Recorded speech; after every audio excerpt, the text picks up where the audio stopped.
Can you draw it out? The solitary rancher rasped through cracked lips. The towering young bride, she smiled like sunrise over the mountains and answered, This is my gift, Thomas. And trust me, darling, you're going to live to thank me for it. The words clawed their way out of Thomas Harlan's throat like a last confession.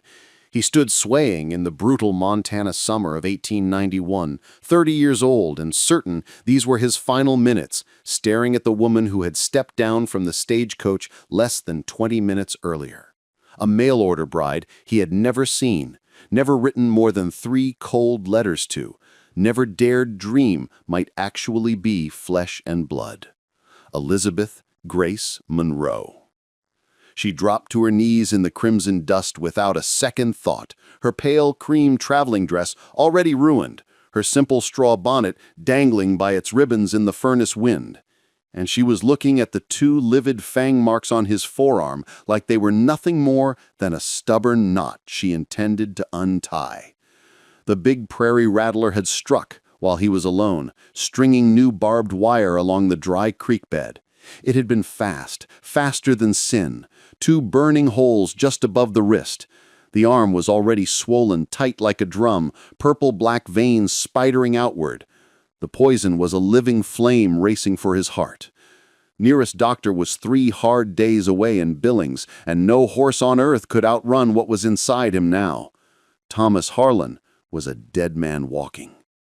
And this stranger, this towering, impossible woman who stood 6'3" in her stocking feet and had shoulders that could carry a side of beef without strain, was smiling at him like death was just a bad joke. "This is my gift," Elizabeth repeated, voice low and steady as distant thunder.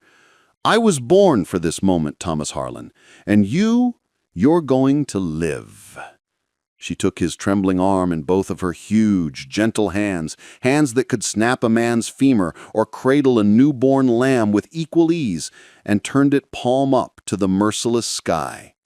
Her touch was so careful it broke something open inside him, something he had buried 4 years ago under a little pine cross on the hill with Emily and their stillborn son.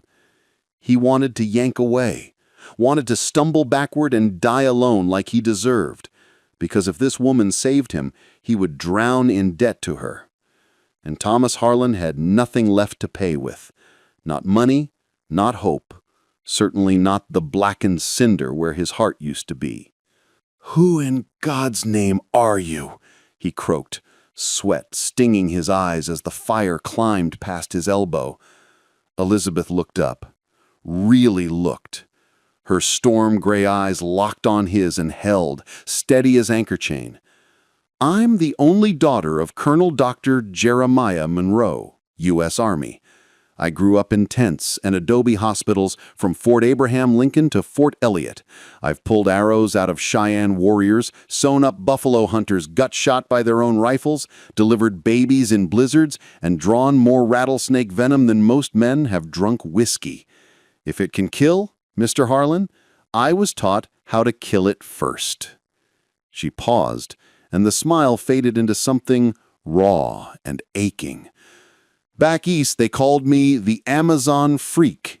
Children followed me in the street. Men proposed on dares. Ladies crossed the road so their skirts wouldn't brush mine. The marriage broker in Boston laughed when I walked in, said the only men who would have me would be half-blind, desperate, or both." She glanced across the endless waving grass, golden and merciless. "But out here, a woman can be too much and still be exactly enough." Thomas's knees buckled. Poison or truth, he no longer knew which was deadlier. "I don't know you. You just got here. You don't know me your life for this." Elizabeth was already tearing a wide strip from the snowy petticoat beneath her dress. "Mr. Harlan, if I let you die in the first 20 minutes, I believe that would be a very poor start to our 30-day trial." She gave a small, crooked grin. "So kindly shut up and hold still." She pressed 2 fingers to the vein above the wound, feeling for the pulse. "This will hurt worse than the bite itself. I have to open the punctures wider, draw deep, and keep drawing until the poison stops tasting metallic. You must not pull away. You must trust me with your life for the next half hour. Can you do that, Thomas?" Trust. The word was a knife between the ribs. He had trusted once. Trusted Emily would survive childbirth like her mother and grandmother had. Trusted the midwife who swore it was normal for labor to last 3 days. Trusted God wouldn't take a 23-year-old girl and her tiny son in one blood-soaked night while he pounded useless fists against the cabin door. Every trust had been betrayed. But Elizabeth was already leaning in, chestnut hair escaping its pins, bonnet falling around them like a fragile tent against the world. Her breath was warm against his skin. "I guess I don't have the luxury of choice," he ground out through clenched teeth. "There's always a choice," she whispered. Then she lowered her mouth to the wound and began to draw the poison out. The pain was immediate, blinding, apocalyptic. Thomas roared, his good hand clamping onto her shoulder hard enough to bruise. She never moved, never faltered. Draw, spit crimson into the dust. Draw again, spit, draw. A sacred, savage rhythm, older than medicine itself. Minutes bled into eternity under the white-hot sun. He watched her through a haze of agony and wonder. What kind of woman knelt in her wedding dress in the dirt and put her mouth on death for a stranger? What kind of miracle had the stagecoach delivered to his forgotten ranch? Because Elizabeth Grace Monroe was pulling more than venom from his veins. She was dragging light into places that had known only darkness for 4 long years. 31 minutes later, she finally rocked back on her heels, lips swollen and stained, breathing hard. The purple fire in his arm had stopped its march. The swelling held, no longer spreading. "You're going to live, Thomas Harlan," she said simply, as if announcing the weather. Before he could answer, she slid one arm around his waist and lifted him to his feet like he was made of feathers.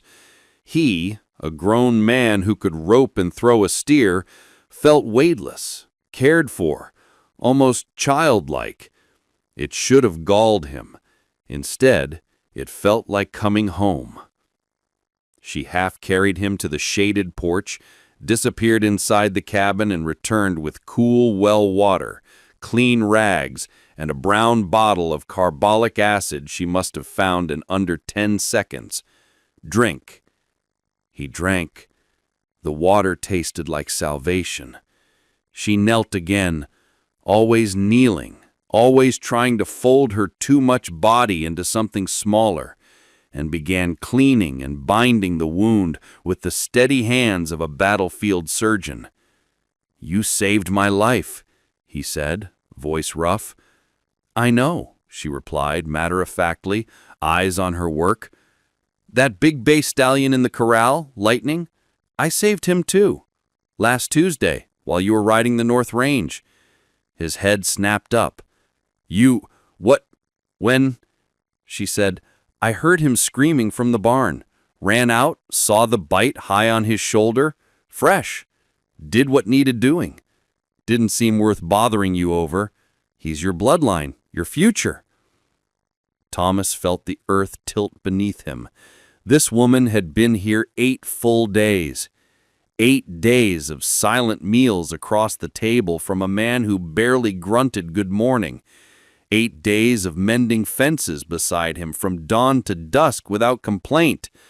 8 days of sleeping in the cold spare room while he lay awake staring at the ceiling, nursing ghosts.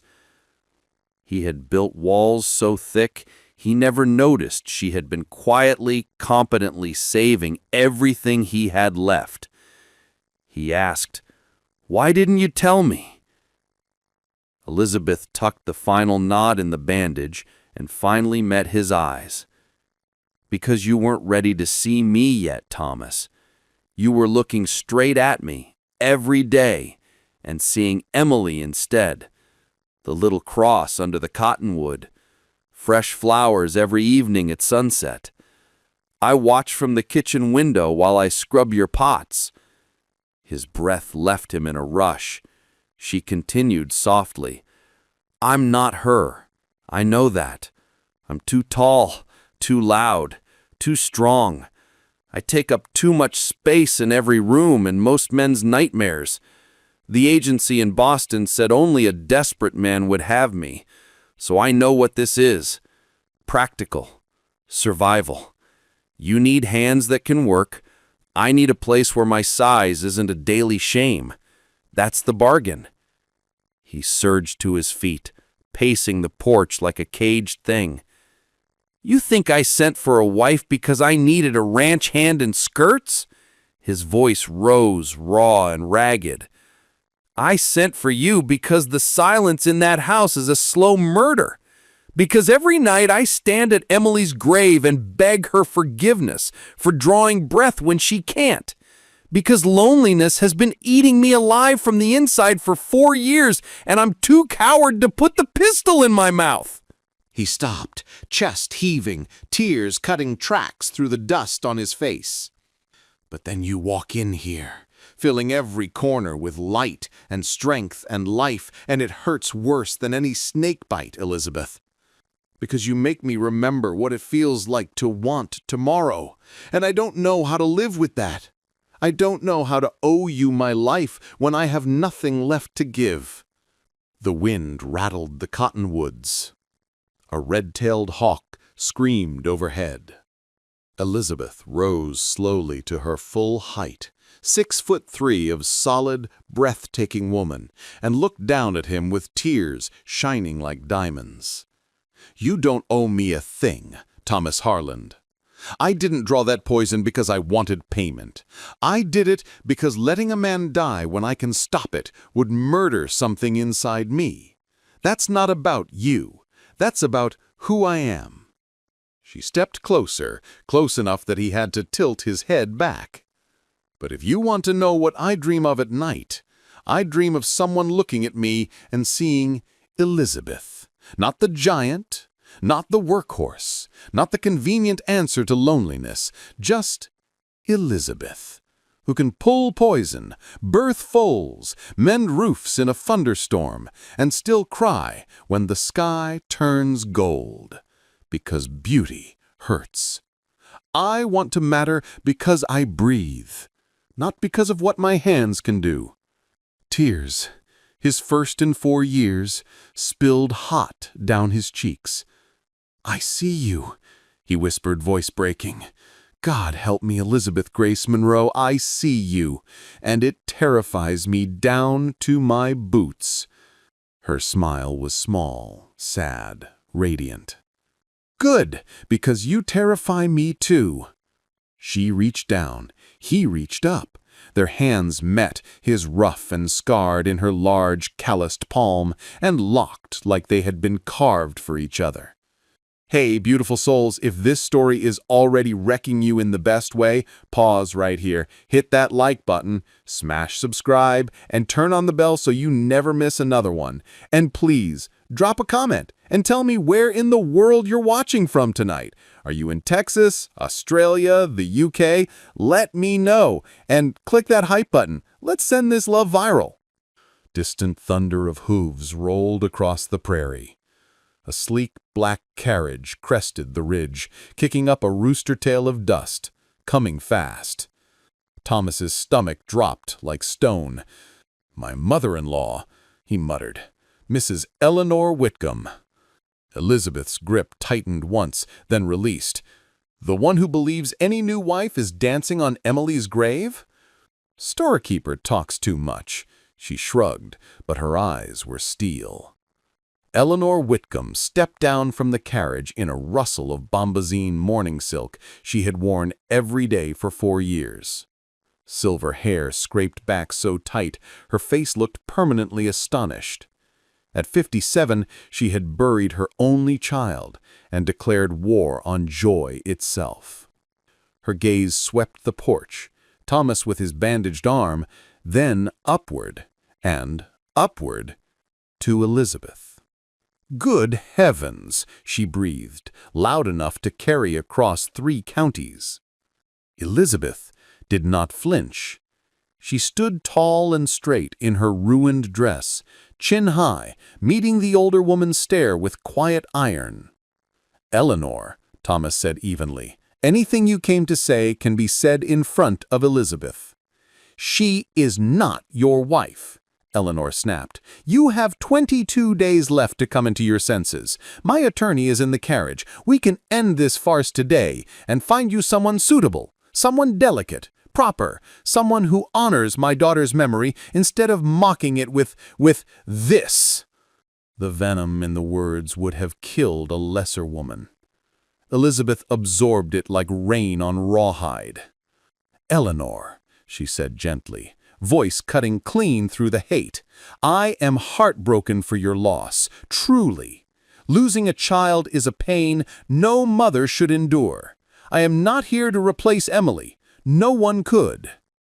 "You're right," Eleanor spat. "No one could, least of all you." Elizabeth took one slow step forward. "You're angry, I understand. You look at me and see everything Emily wasn't. Tall where she was tiny, strong where she was fragile, alive where she is gone. And that feels like the cruelest joke the world could play." Her voice never wavered. "But I promise you, on my soul, ma'am, I'm not here to erase your daughter. I'm just 2 broken people trying to outrun drowning. That's all." Eleanor laughed, a sharp, splintered sound. "And you think waltzing in here after 1 week, playing frontier nurse?" "I should go," Elizabeth cut in softly, turning to Thomas with eyes ancient with sorrow. "I'll pack my valise and take the evening stage to Billings. No hard feelings. The arrangement is dissolved by mutual consent." She started past him toward the door. "Wait!"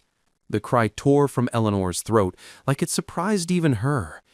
Tears, real tears, were suddenly pouring down the older woman's powdered cheeks. "Wait, please!"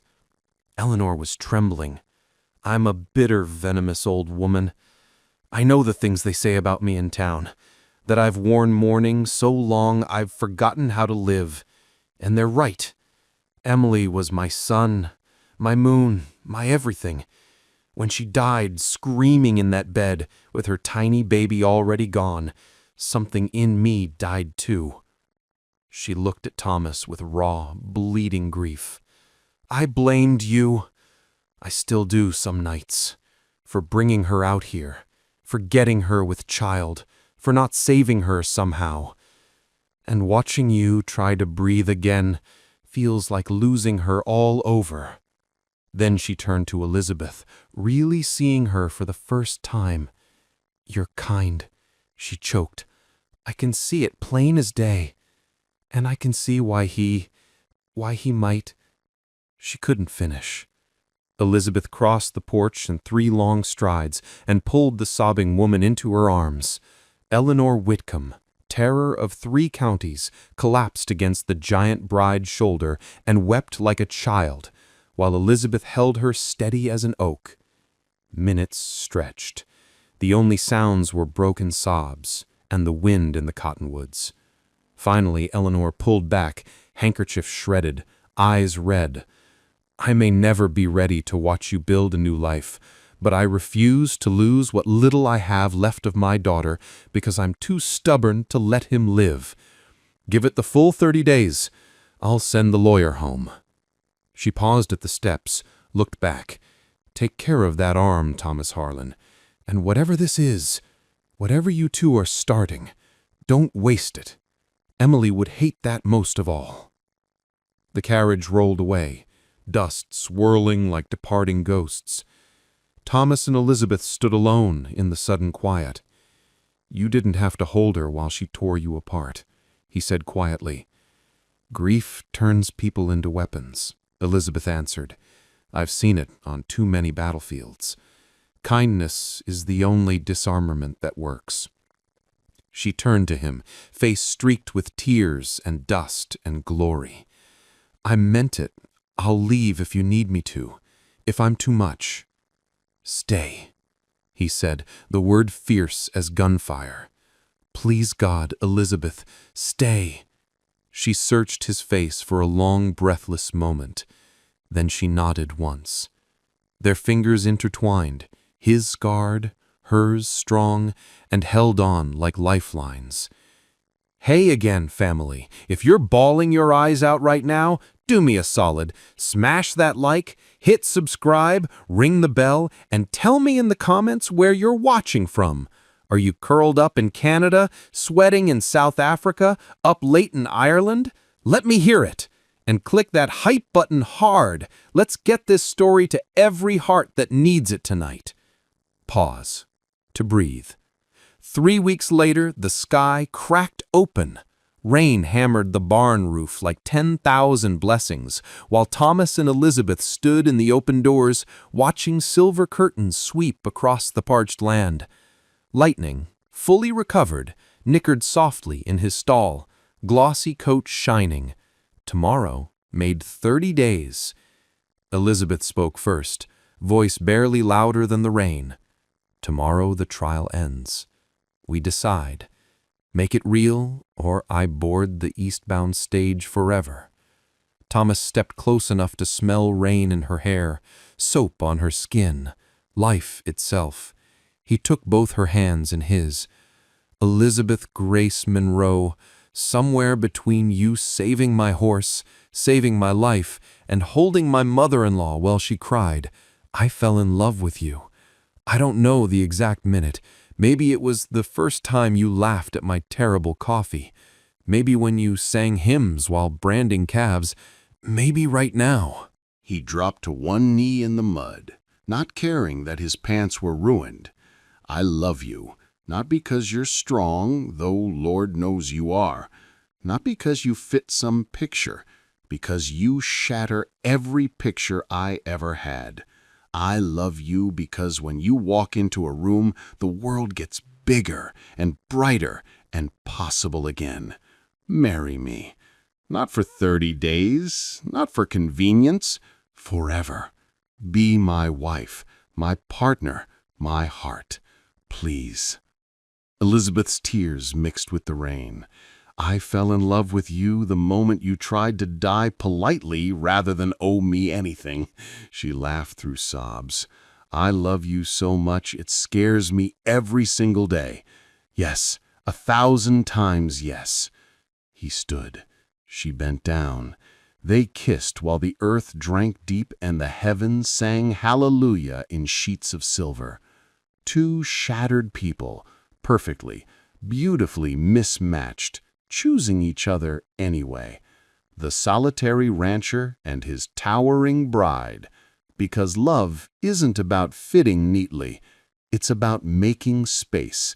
It's about seeing someone completely.